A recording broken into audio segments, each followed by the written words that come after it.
Got one of us. Fuck! Purist stealth games like Styx, Blades of Greed simply do not get made anymore. I say this with no lack of bias, but it may very well be the single most underserved genre in the gaming space, with only an occasional gem like No Sun to Worship or Intravenous, reminding us that games where stealth is neither purely optional nor insultingly dumbed down still can have the right to exist. As somewhat of a stealth purist myself who loves nothing more than slinking through the shadows and taking out a room full of enemies without being detected, the fact that Ubisoft's most recent Splinter Cell game is now old enough to be celebrating its bar mitzvah tells me that the indie gaming scene is my only true hope. Something I say a lot these days, if we're honest. But perhaps that places too much pressure on poor old Styx. Alas, the question remains. Does evoking the gameplay of classic stealth titles alone make Blades of Greed worth a recommendation? Much like a melodramatic teenager's relationship status, the answer is it's complicated. Good news first though, it's not complicated to support the indie gaming coverage you love by giving this video a like, subscribing to the channel, and perhaps even considering a membership to our Patreon. Doing so will grant you cool perks like access to the most wholesome indie gaming Discord community in existence, early access to our podcast episodes and weekly Dream Drop, and much more. Your new indie gaming community is waiting for you. For those in the know, you'll recognize that Styx Blades of Greed is not this sassy goblin's first outing, just the first one in quite some time. Having been preceded by Styx Master of Shadows in 2014 and its follow-up Shards of Darkness 3 years later, Blades of Greed already has a firm stealth foundation to build upon. But admittedly, while I did play both of those games, I finished neither of them, in each case finding the core stealth gameplay to be decently fun, but the overarching story and design failing to hold my attention in the same way that my homeboy Sam Fisher could. Narrative plays a larger role in Blades of Greed than you might expect, and unfortunately more than you may want. This time around, Styx is leading his own crew on board a traveling zeppelin that will serve as a home base between key mission areas. Your primary goal is to get quartz, a dangerous but alluring resource for Styx that gives him an addicting sense of power, but with risks that are unclear. It's not a complicated premise, and yet there are quite a few cutscenes filled with dialogue and character interactions that sadly do not stick the landing. Each character is dreadfully boring to listen to, and even Styx, quippy and sarcastic as he tends to be, rarely goes as far as being funny. There are even moments where Styx himself seems bored by the members of his crew, and it's hard to argue with him. So what's the story behind the great dwarf pirate captain? Because there must be one. Everyone has a story, no matter how boring it is. You're saying your story is boring? No grand adventure? Nothing? I guess. I was a disappointment to my family. I ran away on my wedding day. I found work on a human merchant ship. I got recruited by pirates. That's it. Come on, you're just making it sound boring on purpose. You're the storyteller, not me. Frankly, if I wasn't reviewing this one, I would have been skipping every cutscene after a few hours because there is simply no flavor to this narrative stew. The structure, however, allows Styx a newfound freedom to visit areas that are more open than any game in his past, with some Metroidvania elements giving previously visited areas a little more purpose. What strikes me the most, however, is the sheer verticality in mind when these levels were designed. There are tons of ways to get around and get the jump on your enemies, and Styx's moveset works as a beautiful complement to this. He can double jump and scramble up walls, push his back up to cover and peek around corners with the option to roll from cover to cover, kill from above, make himself invisible, generate a clone of himself to distract enemies, hide bodies, and much more. There's significant variation in how each encounter can play out, though admittedly with my ingrained nostalgia for older stealth titles, it was hard for me to want to use his fancier abilities. In any case, controlling Styx feels better than it ever has here, and despite the overall pace of the game being slow by design, as any stealth game would be, there's little to nothing about Styx himself that makes getting around feel like anything but a fluid, well-calibrated experience. It's no surprise then that the core gameplay here is refreshingly solid and feels, in the best way, like a PS3 game that got a technical glow-up. While there are some crafting and leveling elements that feel like symptoms of an age where every game seemingly needs to have these things, they don't distract from a sneaky experience that feels like it was made for people like me. Enemies are tough but predictable, often hanging out in groups and following patterns that need to be watched closely if you want to take them out quietly.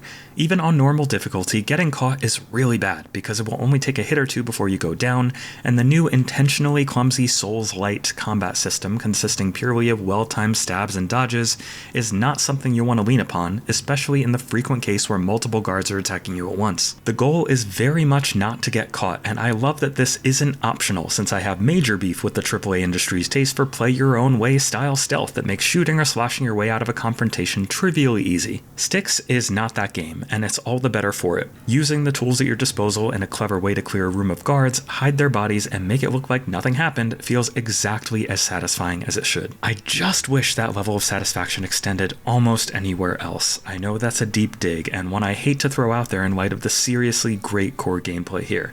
But it feels like the game's focus on its core gameplay and level design leaves its other elements looking deeply dated by comparison. Chief among my grievances here is the mission design. Much of Styx Blades of Greed will simply thrust you into an open area and say, go find these shards of quartz and absorb them, with any potential intrigue left off the table. Guards who patrol never say anything interesting, and while each area indeed feels like the stealth playground it was intended to be, there's a coldness to the lack of meaningful lore or context in any of it. To distill my point, it feels like a series of fetch quests, some even having the annoying audacity to send you to a location and have the very piece of quartz you're hunting be snatched out from under you and moved to another location. What's better than a fetch quest? Surely, a fetch quest that snatches the prize from your grasp multiple times like a bully playing keep away with your school lunch. Between this and the boring story, the core stealth experience is left with a lot of heavy lifting to do, and unfortunately, elements of the game's presentation are not here to help. Now, don't get me wrong, Styx is quite a fine looking game on a technical level and clearly a massive visual improvement over its predecessors, as you'd reasonably expect with a 9-year gap between it and the most recent entry.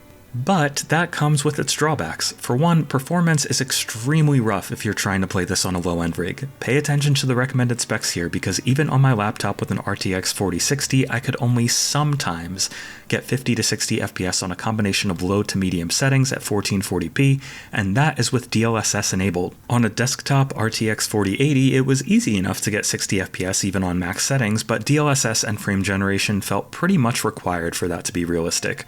Steam Deck owners, I would not even bother right now. While it looks quite nice, this is a demanding one that's sure to see some Steam reviews lamenting how poorly it scales. Where I fail to see the point in its high-ish end visuals is in the fact that within each biome, environmental design looks almost identical from area to area.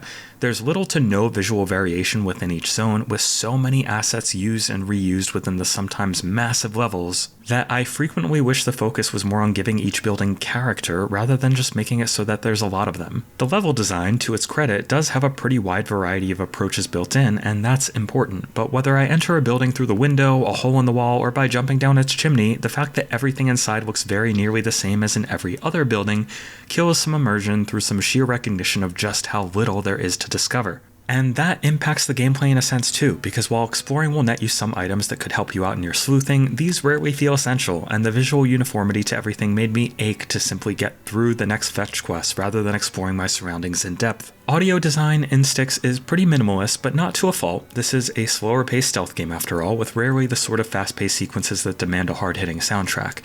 And what's there is fine, both in terms of music and ambient sound design, albeit nothing that's going to turn heads. Enemy dialogue, however, feels from the PS3 era in an arguably bad way, though that's in the eye of the beholder, with voice acting ranging from fine to awful, and the sort of pointless quips that added nothing to the vibe but sawdust flavored filler. While I found the game pretty stable overall, it's definitely prone to some odd bugs here and there, although none that broke the game too badly even in the worst of cases.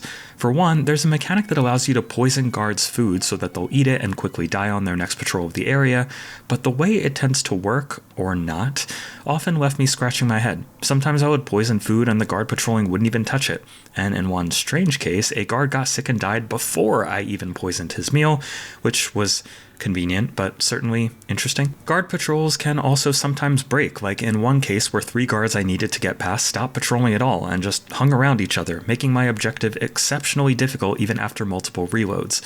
I managed to still get past with some clever use of tools, but it's important to have reasonably predictable NPC behavior in a stealth game like this, and times when that breaks can add some frustration.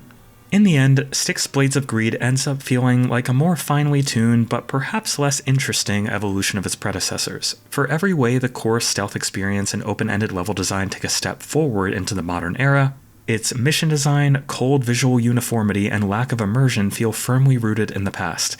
It's nice to have a new game come out for those who value experiences where stealth is mandatory, but it misses the mark too often to feel like a standout example in the genre.